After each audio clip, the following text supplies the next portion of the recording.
Hoy vamos a explorar un tema fascinante que está revolucionando el mundo de la inteligencia artificial, las RAG apps, o aplicaciones de generación aumentada por recuperación. Imagínate esto, una inteligencia artificial que no solo genera texto, sino que además busca y recupera información relevante en tiempo real para mejorar sus respuestas. Suena increíble, ¿verdad? Pues prepárate, porque en los próximos minutos descubrirás cómo funcionan estas aplicaciones, qué las hace tan poderosas y cómo están cambiando la forma en que interactuamos con la tecnología. Yo soy Elvin Gómez, Coding Mindset en redes sociales, y esto es Garaje de Ideas Data Pills.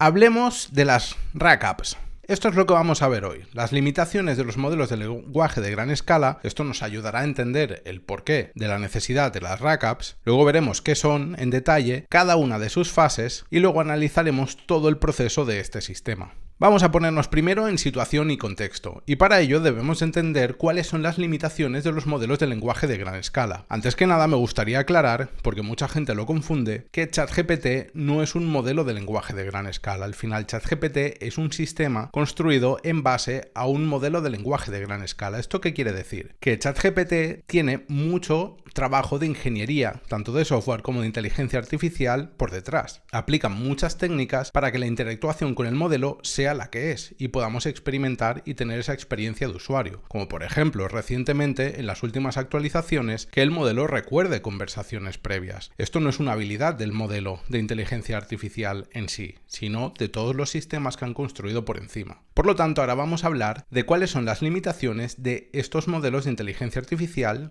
de lenguaje de gran escala. Primero de todo, la memoria, como acabamos de aclarar ahora. La memoria de los modelos es limitada, o sea, no tienen la capacidad de recordar información a largo plazo en base a las interactuaciones. Es decir, si yo le hablo ahora mismo a un modelo, le escribo una frase y le pregunto, o me presento y le digo, hola, mi nombre es Elvin Gómez, y luego le pregunto quién soy, no va a saber quién soy, a no ser que tenga algún sistema de memoria por detrás, que haga algún tipo de ingeniería para volverle a pasar esa información de la conversación al modelo y entonces pueda simular como si estuviese recordando. Pero de base no tienen memoria, por lo tanto es una de las limitaciones principales. La segunda, como bien conocemos, es un conocimiento desactualizado. Normalmente los modelos de lenguaje de gran escala son entrenados con una vastísima cantidad de datos que datan hasta una fecha en concreto, ¿no? La fecha en la que se ha empezado este proceso de entrenamiento. Pasado esta fecha, cualquier evento que haya sucedido, el modelo no va a ser capaz de recordarlo. Por ejemplo, si tenemos un modelo de lenguaje de gran escala que data la última fecha del entrenamiento y de los datos con los cuales se han entrenado de enero de 2024, si le preguntamos cualquier evento que haya sucedido a posteriori, no va a saber respondernos, o bien puede que se acabe inventando la respuesta, que esto nos va a dar paso a la siguiente limitación, que son las alucinaciones. Las alucinaciones es cuando un modelo de lenguaje de gran escala nos da una respuesta plausible, es decir, que parece totalmente convincente y muy argumentada, pero realmente es una respuesta falsa que se acaba de inventar. Lo que pasa que es tan convincente que nos puede llegar a hacer pensar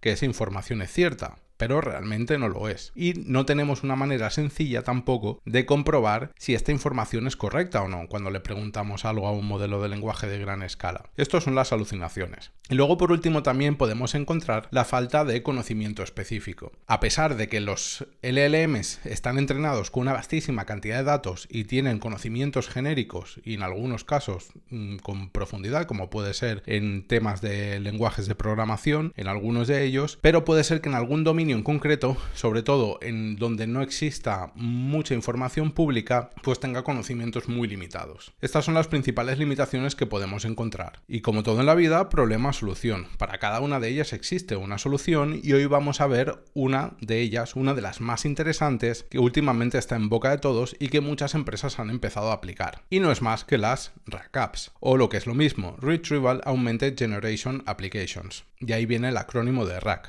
Entonces, ¿por qué necesitamos estas RAG apps? Pues estas RAG apps son necesarias porque nos van a proporcionar acceso en tiempo real a información actualizada, por lo que también nos va a mejorar la precisión y la relevancia de las respuestas. También nos permite ampliar el conocimiento más allá del entrenamiento. Es decir, en el ejemplo que hemos puesto antes, si hay un evento que ha sucedido a posteriori de la fecha de entrenamiento, yo le voy a poder hacer una pregunta y gracias a las técnicas RAG, este modelo va a podernos dar una respuesta verídica, por lo que también nos habilita la personalización y la contextualización de las respuestas. Vamos a ver en detalle ahora qué son los sistemas RAG.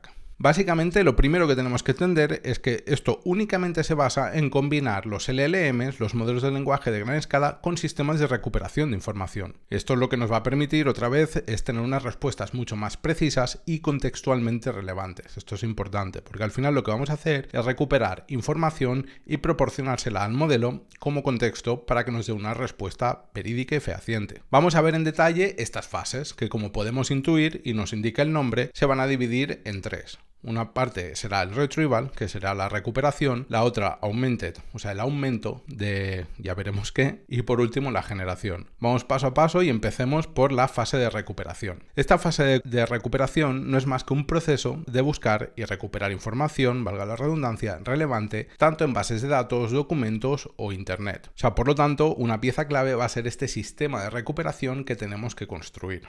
La siguiente parte es el aumento, ¿no? Aquí lo que vamos a hacer es un enriquecimiento de la información recuperada para proporcionar un contexto más amplio y relevante. Esto quiere decir que si nosotros le hacemos una pregunta determinada al modelo, primero de todo vamos a ir a un lugar que ahora veremos a buscar cierta información y la vamos a añadir como contexto a la pregunta original y a posteriori llegamos a la siguiente fase, se la vamos a pasar al modelo, con lo cual nos va a generar una respuesta mucho más fehaciente y plausible, en este caso, de verdad. ¿Cómo funcionan? Vamos a verlo en detalle a continuación en este esquema. Aquí vemos lo que sería una RAG pipeline que está dividida en tres fases. Primero necesitamos una fase de ingesta, luego tenemos la fase de recuperación y luego la fase de síntesis. Vamos a verlo poco a poco en detalle en este esquema. Vale, primero de todo tenemos que construir un sistema en el cual podamos recuperar esta información. Todo esto es un proceso previo que tenemos que hacer antes de poder encontrar esta información para pasársela al modelo. Por lo tanto, tenemos esta pipeline que vemos aquí. Vale, pues primero de todo podemos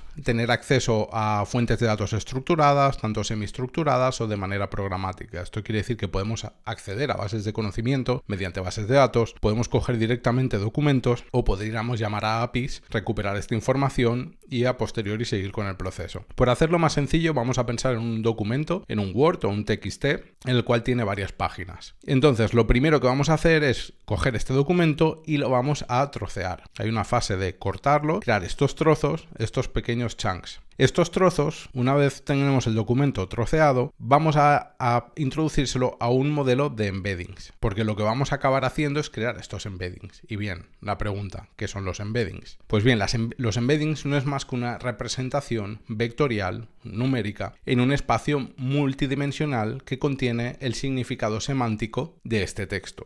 ¿Esto qué nos va a permitir? Al final, con esta representación numérica nos va a permitir hacer recuperaciones semánticas en base a la similitud, haciendo cálculos matemáticos como podría hacer la similitud coseno, por ejemplo. Por lo que esta fase es crucial. Al final necesitamos trocear el documento para luego crear estos embeddings y una vez tenemos estos embeddings los vamos a indexar en una base de datos especializada en vectores. Por lo tanto, en esta base de datos, en esta Vector Store, lo único que va a haber son estos trozos de embeddings, al final estos vectores. Pues bien, otra cosa que tenemos que tener en cuenta es el tamaño de los trozos que vamos a generar. Trozos pequeños, es decir, si tengo un documento de 3 páginas y decido trocearlo por 3 páginas, la ventaja de tener trozos más grandes es que tenemos un mayor contexto. La desventaja, por el contrario, que sí que tendríamos con trozos pequeños, es que a la hora de calcular la similitud coseno es mucho más precisa si lo hacemos con trozos de texto pequeño. Así que al final aquí tenemos una contrapartida que tendremos que valorar a la hora de crear estos trozos.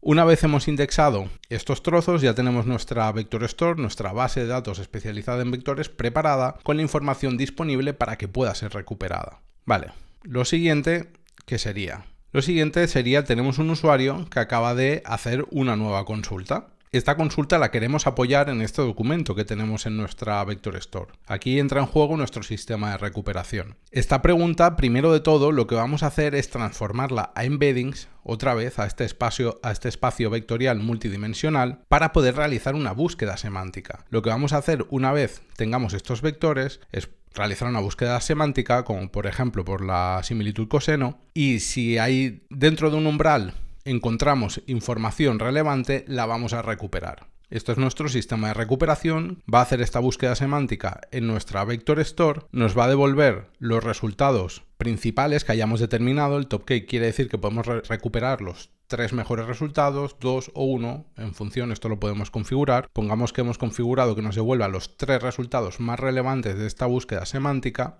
Estos trozos de texto, al final, que es lo que hemos recuperado en nuestra Vector Store, lo que vamos a hacer es adjuntarlo en el prompt de la consulta original. Por lo tanto, en este prompt que le vamos a pasar al modelo, antes de pasárselo, lo que vamos a incorporar es la pregunta original más toda la información de los documentos que hemos recuperado de nuestra base de datos de vectores. Por lo que al LLM le estamos pasando toda esta información relevante o reciente, con lo cual nos va a poder dar una respuesta totalmente fehaciente apoyada en estos documentos. Y aquí terminaría nuestra pipeline de aplicación RAG. ¿Qué os ha parecido? Es impresionante, ¿no? Esto lo que nos va a permitir es ya no solo tener información fehaciente, sino también nos va a evitar la necesidad de tener que estar reentrenando un modelo. Por ejemplo, imaginaos que en mi empresa yo tengo un SaaS, un software, y acabo de habilitar que los usuarios puedan hacer consultas a sus propios documentos que suben a mi plataforma. Si lo hiciésemos mediante fine tuning o mediante reentrenamiento,